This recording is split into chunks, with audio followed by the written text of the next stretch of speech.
नमस्कार दोस्तों। जब हम कई बार हर बार जब किसी भी देश या राज्य में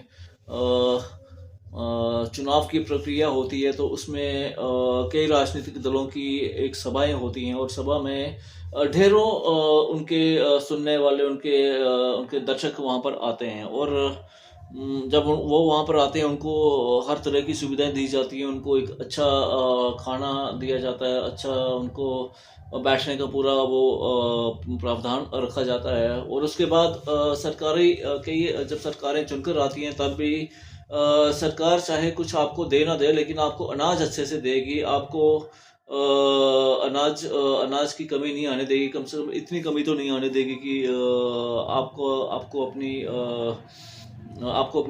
ज़िंदगी दाँव पे लग जाए। लेकिन सरकार अपनी सरकारें अपनी कार्यशैली में कभी भी ऐसा नहीं करती कि वो अपने जनता को एक अच्छी शिक्षा प्रदान कर सके।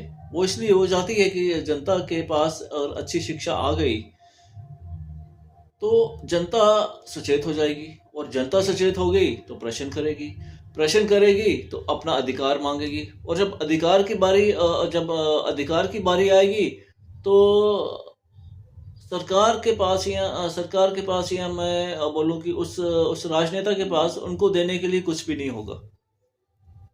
क्योंकि वो आपने सुना है ना कि एक अंधों में काना राजा। तो जो सत्ता में बैठा जो भी काना राजा होगा वो कभी नहीं चाहेगा कि उसकी जनता को आंखें आ जाएं, उस जनता की चेतना जाग जाए, उस जनता को शिक्षा का प्रकाश मिल जाए।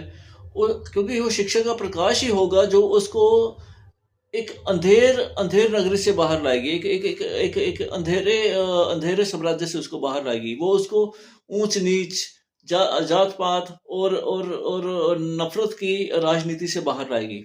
लेकिन जैसे वो बाहर आएगा तो बाहर आके सबसे पहले वो जो क्या करेगा, वही उसका वोटर, वही उसका नागरिक सबसे पहले ये सवाल करेगा कि तुमने हमारे लिए क्या किया, हमें शिक्षा क्यों नहीं दी, और एक अच्छी शिक्षा, अच्छी स्वास्थ्य सुविधा और एक अच्छा जीवन हम क्यों नहीं जी पा रहे, हमारे मौलिक अधिकार क्यों नहीं है।